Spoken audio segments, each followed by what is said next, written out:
नमस्कार, मैं हूं आकांक्षा और आप देख रहे हैं एबीसी 24 और मध्य प्रदेश से जुड़े हमारे इस खास बुलेटिन मेरा मध्य प्रदेश में आप सभी का स्वागत है। शुरुआत करेंगे इस बुलेटिन की बड़ी खबर के साथ। भोपाल से मिल रही है मंत्रिमंडल का विस्तार तो हो गया है, लेकिन अब मंत्रियों के विभाग बंटवारे पर पेच फंस गया है और कहा जा रहा है कि सीएम शिवराज सिंह चौहान अब दिल्ली जाएंगे और आला कमान से अब विभाग बंटवारे पर चर्चा होगी। तो आपको बता दें, परसों ही मंत्रिमंडल का विस्तार हुआ है और माना जा रहा था कि कल मंत्रणा हुई है ज्योतिरादित्य सिंधिया और सीएम शिवराज सिंह चौहान के साथ, लेकिन अभी भी बात बनती दिखाई नहीं दे रही है। ऐसे में अब सीएम शिवराज सिंह चौहान दिल्ली जा सकते हैं मंत्रियों के विभाग बंटवारे को लेकर। और ज्यादा जानकारी के लिए बात करेंगे हमारे सहयोगी नवीन से। नवीन, अब आला कमान ही तय करेंगे कि किस मंत्री को कौन सा विभाग मिलेगा? कमान से तय हो चुका है। जैसे मंत्रिमंडल का विस्तार हुआ, कौन कौन मंत्री बनेंगे, कौन कौन विधायक, कौन कौन पूर्व नेता, तो जब ये तय हो गया था उसी के साथ साथ तकरीबन ये भी तय हो गया था कि इस मंत्री को कौन सा विभाग मिलेगा। लेकिन बीजेपी के कुछ सीनियर विधायक थे जिनका मंत्रिमंडल की लिस्ट में नाम नहीं था, लेकिन उनके दबाव की वजह से संगठन झुका और आखिरी मौके पर उनका नाम जोड़ा गया। ऐसे 2 से 3 विधायक थे जिनको मंत्री आखिरी मौके पर बनाया गया। अब चूंकि वो बहुत सीनियर मोस्ट विधायक हैं, लिहाजा अब उनको भी मोटा और मलाईदार विभाग चाहिए, बड़ा विभाग चाहिए, क्योंकि उनकी प्रतिष्ठा का प्रश्न है। लेकिन ज्योतिरादित्य सिंधिया और उनके जो समर्थक मंत्री बनाए गए हैं उनके साथ ये तय हो चुका था कि इन लोगों को बड़े विभाग दिए जाएंगे। ज्योतिरादित्य सिंधिया खेमे को बड़े विभाग और मलाईदार विभाग मिलेंगे। तो ये माना जा रहा था और बार बार ये आरोप भी कांग्रेस की तरफ से बीजेपी सरकार पर लग रहे थे कि ज्योतिरादित्य सिंधिया ने जिस तरीके से अपना दबदबा मंत्रिमंडल में दिखाया है, ठीक वैसे ही मलाईदार विभाग भी अपने पास रखेंगे। पीडब्ल्यूडी, पीएचई, स्कूल एजुकेशन, आबकारी और परिवहन, ये जो बड़े विभाग हैं अपने पास रखाते थे जो उनको समर्थक। लेकिन बीजेपी का जो दूसरा समय है जिसमें गोपाल भार्गव, भूपेंद्र सिंह, जगदीश देवा, कुंवर विजय शाह, ये आते हैं, तो ये भी 6 से 7 बार 7-8 बार के विधायक हैं, तो इनको भी बड़ा विभाग चाहिए। इसी मामले को लेकर सचिन चौहान अब से कुछ देर बाद दिल्ली से रवाना हो रहे हैं। केंद्रीय नेताओं जिनकी चर्चा करेंगे, उनके साथ टेबल पर डिस्कस करेंगे कि किस मंत्री को क्या विभाग दिया जाना चाहिए। जी जी जी, शुक्रिया नवीन पूरी जानकारी के लिए।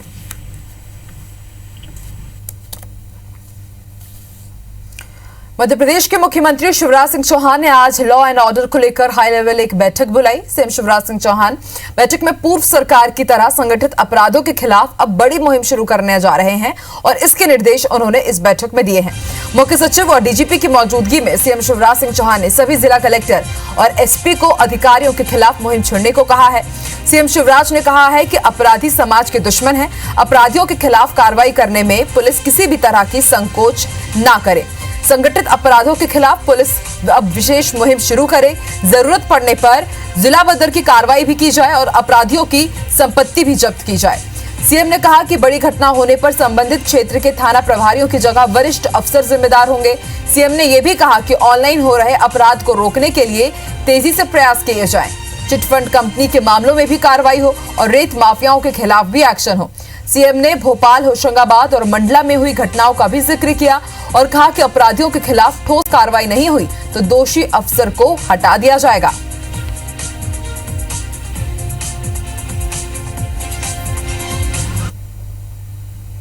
सीएम शिवराज सिंह चौहान ने आज चंबल प्रोग्रेस वे को लेकर केंद्र सड़क परिवहन मंत्री नितिन गडकरी से चर्चा की। वीडियो कॉन्फ्रेंसिंग के जरिए इस चर्चा में केंद्रीय मंत्री नरेंद्र सिंह तोमर, राज्यसभा सांसद ज्योतिरादित्य सिंधिया समेत राजस्थान और मध्य प्रदेश के भी अधिकारी शामिल रहे। इस दौरान सीएम ने चंबल प्रोग्रेस वे के लिए प्रशासनिक हाई लेवल कमेटी गठित की, जिसमें माइनिंग और फॉरेस्ट के अधिकारी समेत संबंधित जिलों के कलेक्टर भी रहेंगे। सीएम ने नितिन गडकरी को बताया कि सर्वे पूरा हो गया है। 52% शासकीय भूमि है जिसे प्रोजेक्ट को सौंप दिया जाएगा। वहीं 48% निजी भूमि है जिसे 2 लेवल पर अधिग्रहित किया जा रहा है। सीएम शिवराज सिंह चौहान ने कहा कि ये ड्रीम प्रोजेक्ट है। चंबल को विकसित संपन्न क्षेत्र बनाने के लिए प्रतिबद्ध है।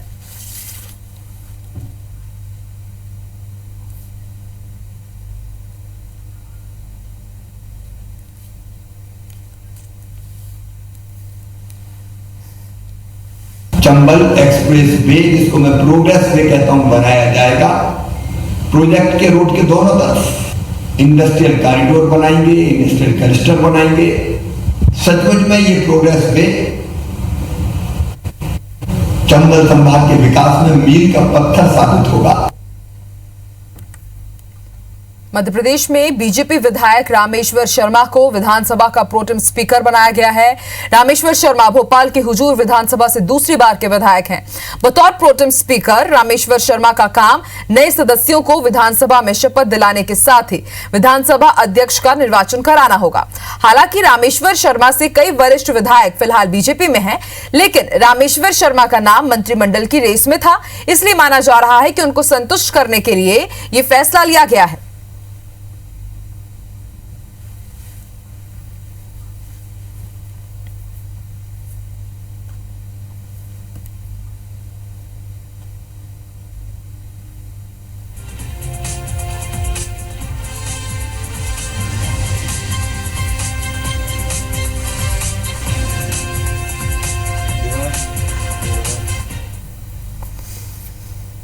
मध्य प्रदेश में कांग्रेस से बगावत करने वाले कई नेताओं को शिवराज सरकार में मंत्री पद मिल गया है, लेकिन कई विधायक और पूर्व विधायक ऐसे हैं जो कमलनाथ सरकार गिरने के बाद बीजेपी के खेमे में तो दिखे, लेकिन उन्हें सरकार में जगह नहीं मिली। ऐसे में अब कांग्रेस इन विधायकों पर हमलावर है। ये रिपोर्ट देखिए। मध्य प्रदेश में पाला बदलकर कमलनाथ सरकार गिराने वाले कई लोगों को शिवराज सरकार में इनाम मिल गया है, लेकिन कई विधायक और पूर्व विधायक ऐसे भी हैं जो कमलनाथ सरकार गिरने के बाद बीजेपी खेमे में नजर आए, लेकिन उन्हें खास तवज्जो नहीं मिली। मंत्रिमंडल विस्तार में उनके सरकार में शामिल होने का सपना टूट गया। इसमें सपा से निष्कासित विधायक राजेश शुक्ला, बसपा विधायक रामबाई और संजीव कुशवाहा, निर्दलीय सुरेंद्र सिंह शेरा और प्रदीप जायसवाल जैसे नाम शामिल हैं। वहीं ग्वालियर चंबल के 7 पूर्व विधायक भी शामिल हैं, जिन्हें मंत्री पद नहीं मिला। इधर कांग्रेस ने शिवराज मंत्रिमंडल को प्रदेश के इतिहास का सबसे खराब मंत्रिमंडल बताया है। साथ ही दावा किया है कि जिन्हें भी मंत्री बनाया गया है वो कभी जीत कर नहीं आएंगे। 24 सीटों पे जो उपचुनाव हो रहा है, उस उपचुनाव को दृष्टिगत रखते हुए ये मंत्रिमंडल का विस्तार किया है और 1.5 महीने बाद जैसे ही आचार संहिता लगी जाएगी तो इनकी मिनिस्ट्री का पावरलेस हो जाएंगे और उसके बाद जब चुनाव होगा, ये चुनाव में जाएंगे तो ग्वालियर चंबल क्षेत्र की जनता इनको बिल्कुल माफ़ नहीं करेगी। इनको चुनाव हरा के परमानेंट अपने घर के लिए बिठा देगी। सिंधिया समर्थक कई पूर्व विधायक तो मंत्री बन गए, लेकिन कई सरकार में जगह पाने से रह गए। ये नेता सिंधिया के सामने खुलकर भी नहीं बोल सकते। ऐसे में कांग्रेस चुटकी ले रही है। वहीं मंत्री इमरती देवी ने कहा कि जरूरी नहीं कि सभी मंत्री बन जाएं। दोबारा से चुनाव जीतो, फिर मैदान में आओ। और वो इंडिपेंडेंट और बीएसपी के जो एमएलएस थे उनके साथ भी दगा की। उनका लाभ तो ले लिया इन्होंने राज्यसभा इलेक्शन में, फिर उनके साथ भी दगा कर दी। तो ये दगा देने वाले लोग हैं, इनके साथ इनसे कुछ अच्छी उम्मीद करने की आवश्यकता नहीं है। और आप देखेंगे निकट समय में जनता बिल्कुल आतुर बैठी है इनको इनका प्रतिफल देने के लिए। महाराज के 14 बने, 14 मुन्ना लाल थे, रघुराज थे, रणवीर थे, पूरे थोड़ी बन जाता है। अगली बार और बन जाएंगे, सबको टिकट मिलेंगे, सब चुनाव जीतेंगे और फिर मंत्री बनेंगे। हालांकि बीजेपी का कहना है कि समय समय पर सबकी जरूरत पड़ती रहेगी। इधर कांग्रेस को उपचुनाव का इंतजार है। कांग्रेस का कहना है कि जनता से धोखा करने वाले फिर से जीतकर नहीं आएंगे। नासिर गौरी, IBC 24, ग्वालियर। और आइए बात करेंगे बोर्ड के होनहार की।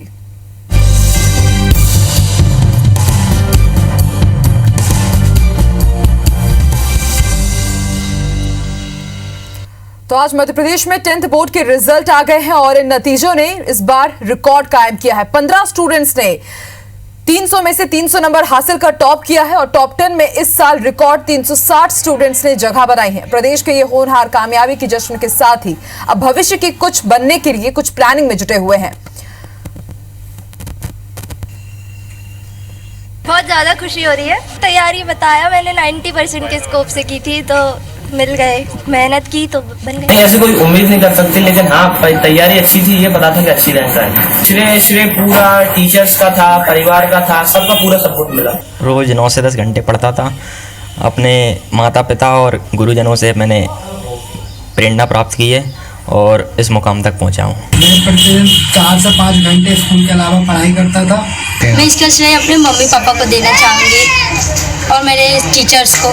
मैं बहुत अच्छा फील कर रही हूँ कि मतलब मैंने टॉप किया है। मैं यही कहना चाहूँगा, जिस तरह मैंने ध्यान से और लगन से पढ़ाई की है, सभी को उसी तरह ध्यान और लगन से मेरे अगले वर्ष के छात्र इसी तरह पढ़ाई करें। क्लास 11th में मैथ सब्जेक्ट के द्वारा इंजीनियरिंग क्षेत्र में जाऊंगा। और मुझे बहुत खुशी हो रही है कि मैं आई और मतलब सबने मेरे पीछे बहुत मेहनत करी है। मुझसे ज़्यादा मेरे पेरेंट्स, मेरे गार्जियंस, मेरे कलीग्स, मेरे कोचिंग वाले सर, मेरे स्कूल के सर और खासकर मेरे पेरेंट्स, मम्मी और पापा। अच्छा लग रहा बहुत ज़्यादा। और फैमिली में सबसे ज़्यादा सपोर्ट सर मम्मी का था और फिर सर पापा भी हेल्प करते थे। मुझे बहुत अच्छा लग रहा है। मैं सबसे पहले अपनी प्रिंसिपल, टीचर्स, पेरेंट्स और अपने फ्रेंड्स को सभी को थैंक यू बोलना चाहूँगी कि उन्होंने मुझे इतना सपोर्ट किया। मुझे बहुत अच्छा लग रहा है।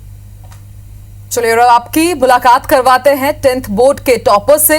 इस वक्त हमारे साथ जो अलग अलग टॉपर्स हैं वो जुड़ चुके हैं। हमारे साथ कर्णिका मिश्रा जुड़ी है भोपाल से, इसके साथ ही हमारे साथ जिज्ञासा जैन भी जुड़ी है जबलपुर से, महुआ घोष इंदौर से और लक्षदीप भी हमारे साथ गुना से जुड़े हैं। सबसे पहले आप चारों का ही बहुत बहुत स्वागत है IBC 24 में, और IBC 24 और हमारी पूरी टीम की तरफ से बहुत बहुत कॉन्ग्रेचुलेशन आप सभी को।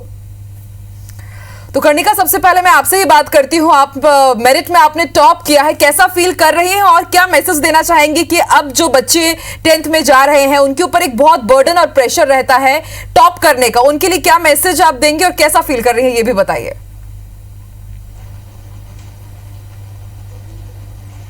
मैंने टॉप किया तो मैं बहुत ज़्यादा फ़िलहाल तो खुश हूँ, बहुत ज़्यादा खुशी हो रही है। और मैसेज जो मैं दूंगी मैं वही बता रही हूँ सबको कि ज़्यादा से ज़्यादा दूसरे बच्चों को आप कॉन्सेप्ट समझाएंगे तो आपको और अच्छे से क्लियर हो जाएंगे।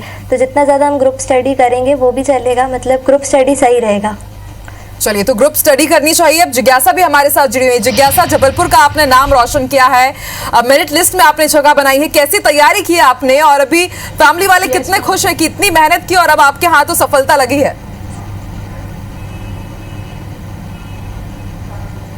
मैम, सभी को बहुत अच्छा लग रहा है, सभी बहुत खुश हैं।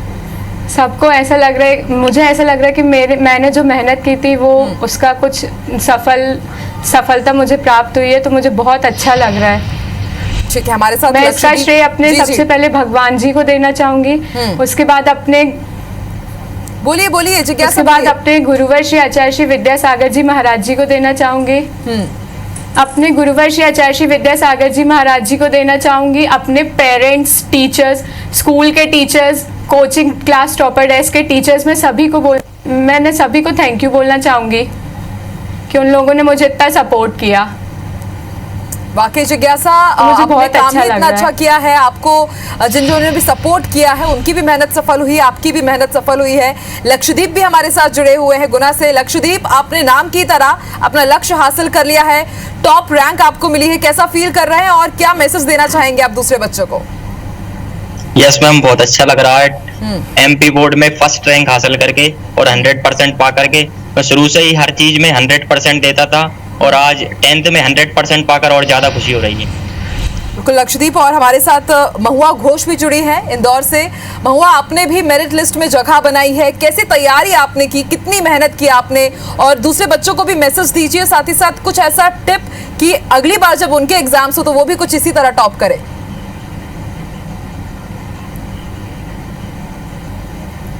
जी, हार्डवर्क तो बहुत किया था, जैसे लगातार उसी चीज़ पे लगे रहना जो हमें समझ में नहीं आता है। पढ़ाई एक ऐसी चीज़ होती है, जब तक हम उसे मन से नहीं करेंगे वो हमारे समझ में नहीं आएगी।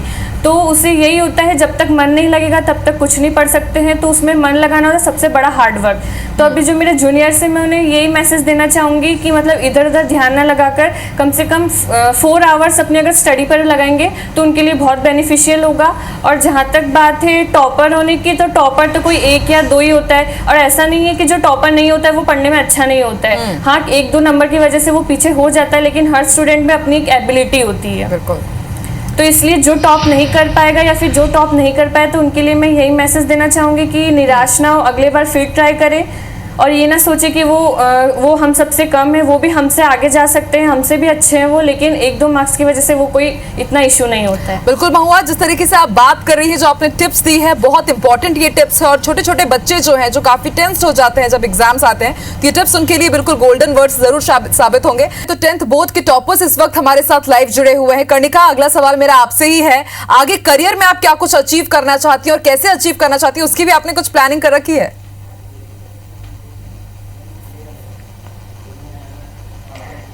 करियर में मैंने अब डिसाइड तो कर ही लिया है, एमपीपीएससी की मुझे प्रिपरेशन करनी है। फाइनेंशियल कंडीशंस वैसे उतनी वो नहीं है एमपीपीएससी के लिए, लेकिन फिर भी कोशिश रहेगी पूरी, और अगर गवर्नमेंट से कुछ हेल्प मिल जाएगी तो अच्छा रहेगा। और बाकी मेरा एमपीपीएससी से ही करने का है अभी। और 11th में मैं मैथ साइंस लूँगी, बिकॉज मेरा मैथ्स में ज़्यादा इंटरेस्ट है और मैथ्स में मेरे नंबर मार्क्स भी फुल हैं, तो मैथ्स मेरा रहेगा अभी 11th में। उसके बाद एमपीपीएससी की प्रिपरेशन करनी है मुझे। ठीक है, चलिए अब लक्षदीप से भी जान लेते हैं। लक्षदीप, आपने कुछ सोचा हुआ है आगे फ्यूचर में आप क्या करना चाहते हैं और किस तरह से उसकी तैयारी आप करेंगे? जी हाँ, मैंने सोचा है मैं भविष्य में आईएएस बनकर देश की सेवा करना चाहता हूँ, और आज इस सफलता को पाकर मुझे पूरा विश्वास हो गया है कि मैं भी एक दिन आईएएस बनकर देश की सेवा करूंगा और सबकी सहायता करूंगा।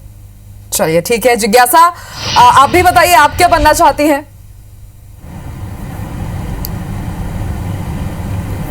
मैं फ्यूचर में आईएएस ऑफिसर बनना चाहती हूँ, यूपीएससी क्लियर करना चाहती हूँ, इसलिए मैं 11th में मैथ्स कॉमर्स सब्जेक्ट लेके अपना गोल अचीव करना चाहूंगी। ठीक है महुआ, जल्दी से आप भी बता दीजिए, आप क्या बनना चाहती हैं आगे जाकर के?